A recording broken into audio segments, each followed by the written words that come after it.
Television വാർത്തകളിലേക്ക് സ്വാഗതം. വാർത്തകൾ വായിക്കുന്നത് അശ്വതി ഗോപൻ. സൗജന്യ OP ടിക്കറ്റ് നിർത്തലാക്കി. സംസ്ഥാനത്തെ സർക്കാർ ആശുപത്രികളിൽ കുട്ടികൾക്ക് സൗജന്യമായി OP ടിക്കറ്റ് നൽകുന്നത് നിർത്തിവെച്ചു. നവജാത ശിശുക്കൾ മുതൽ 18 വയസ്സുവരെയുള്ളവർ 5 രൂപ നൽകി വേണം OP ടിക്കറ്റ് എടുക്കാൻ. ആരോഗ്യ കിരണം പദ്ധതി മുടങ്ങിയതോടെയാണ് കുട്ടികൾക്കും OP ടിക്കറ്റിന് കാശ് വാങ്ങി തുടങ്ങിയത്. കേന്ദ്ര സർക്കാരിന്റെ സഹായത്തോടെ സംസ്ഥാന സർക്കാർ APL BPL വ്യത്യാസമില്ലാതെ കുട്ടികൾക്ക് സൗജന്യ ചികിത്സ നൽകുന്ന പദ്ധതിയാണ് ആരോഗ്യ കിരണം. ഈ പദ്ധതിയിൽ ഉൾപ്പെടുത്തിയാണ് സർക്കാർ ആശുപത്രികളിൽ കുട്ടികൾക്ക് OP ടിക്കറ്റ് സൗജന്യമാക്കിയിരുന്നത്. ആരോഗ്യ കിരണം പദ്ധതി മുടങ്ങിയതോടെയാണ് OP ടിക്കറ്റിന് പണമടയ്ക്കേണ്ട സാഹചര്യം ഉണ്ടായത്. 2 വർഷത്തോളമായി പദ്ധതി മുടങ്ങിയിട്ട് സർക്കാർ പണം നൽകാതെ വന്നതോടെ കുട്ടികൾക്കുള്ള വിവിധ സൗജന്യ പരിശോധനകളും മുടങ്ങി. സർക്കാർ ആശുപത്രികളുമായി കരാറിൽ ഏർപ്പെട്ടിരുന്ന ലാബുകളും മറ്റ് സ്ഥാപനങ്ങളും കരാർ അവസാനിപ്പിച്ചു. സൗജന്യ ചികിത്സ മുടങ്ങിയിട്ട് മാസങ്ങളായെങ്കിലും ആശുപത്രികളിൽ OP ടിക്കറ്റിന് പണം ഈടാക്കിയിരുന്നില്ല. എന്നാൽ ആരോഗ്യ കിരണം പദ്ധതിയിലൂടെയുള്ള പണം പൂർണ്ണമായും നിലച്ചതോടെ അതും അവസാനിച്ചിരിക്കുകയാണ്. പുതുതലമുറയെ ആകർഷിക്കാൻ വേടനെ മാതൃകയാക്കണമെന്ന് കോൺഗ്രസ്. പുതുതലമുറയെ ആകർഷിക്കുന്നതിൽ റാപ്പർ വേടനെ മാതൃകയാക്കണമെന്ന് യൂത്ത് കോൺഗ്രസ്. യൂത്ത് കോൺഗ്രസ് സംസ്ഥാന ക്യാമ്പിൽ സമർപ്പിച്ച സംഘടനാ പ്രമേയത്തിലാണ് പരാമർശം. സമര മാർഗങ്ങളിലടക്കം വ്യത്യസ്ത സമീപനങ്ങൾ ആവശ്യമാണെന്നും യൂത്ത് കോൺഗ്രസ് ഇതിലേക്ക് കടക്കണമെന്നും പ്രമേയത്തിൽ പറയുന്നു. അരാഷ്ട്രീയ പ്രവണതയ്ക്കെതിരെ ശക്തമായ നിലപാട് സ്വീകരിക്കാനായില്ലെന്നത് സംഘടനയുടെ വലിയ വീഴ്ചയാണെന്നും കാലത്തിനനുസരിച്ച് പ്രവർത്തന രീതി പുതുക്കേണ്ടതുണ്ടെന്നും നിർദ്ദേശമുയർന്നു.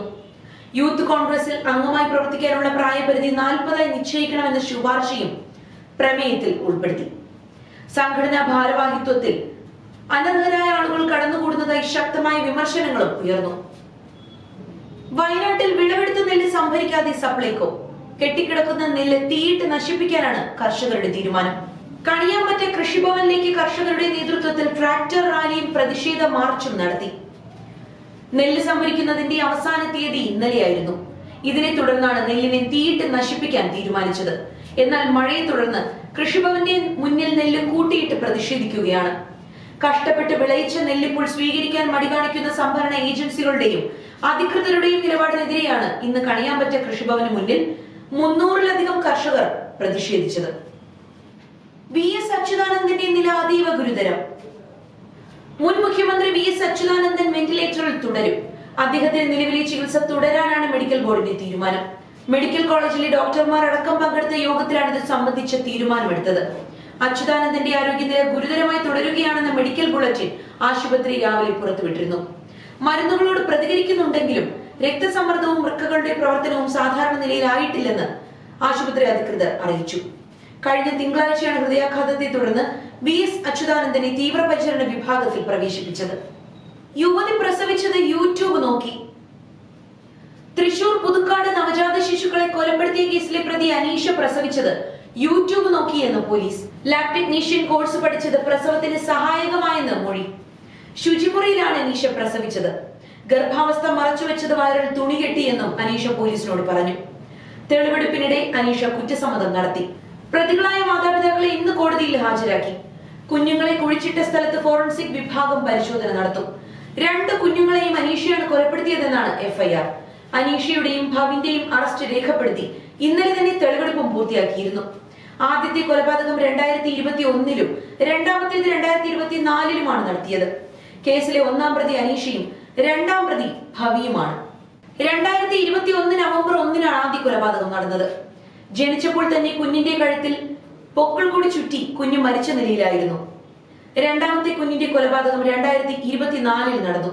കുട്ടി ജനിച്ചതിന് പിന്നാലെ അനീഷ കുട്ടിയുടെ മുഖം പൊത്തിപ്പിടിച്ച് കൊലപാതകം നടത്തുകയായിരുന്നുവെന്ന് FIR-ൽ പറയുന്നു. 2-ാമത്തെ FIR-ൽ 2-ാമത്തെ കുഞ്ഞിനെ കൊലപ്പെടുത്തിയ ശേഷം മൃതദേഹം അടുത്ത ദിവസം ഉച്ചവരെ വീട്ടിൽ സൂക്ഷിച്ചുവെന്നും പറയുന്നു. പിന്നാലെ അനീഷ കുഞ്ഞിന്റെ മൃതദേഹം മുണ്ടിൽ പൊതിഞ്ഞ് സഞ്ചിയിലാക്കി ഭവിന്റെ വീട്ടിലെത്തിച്ചു നൽകി. ഭവിൻ കുഞ്ഞിന്റെ മൃതദേഹം വീടിന് സമീപത്തുള്ള തോട്ടിൽ കുഴിച്ചിട്ടെന്നാണ് FIR-ൽ പറയുന്നത്. കായിക ലോകം. വിംബിൾഡണിന് ഇന്ന് തുടക്കം. ഓൾ ഇംഗ്ലണ്ട് ലോൺ ടെന്നീസ് ക്ലബിൽ വീണ്ടും റാക്കറ്റുകളുടെ മുഴക്കം തുടങ്ങുന്നു. ഈ വർഷത്തെ വിംബിൾഡൺ ടെന്നീസ് ടൂർണമെന്റിന് ഇന്ന് തുടക്കം.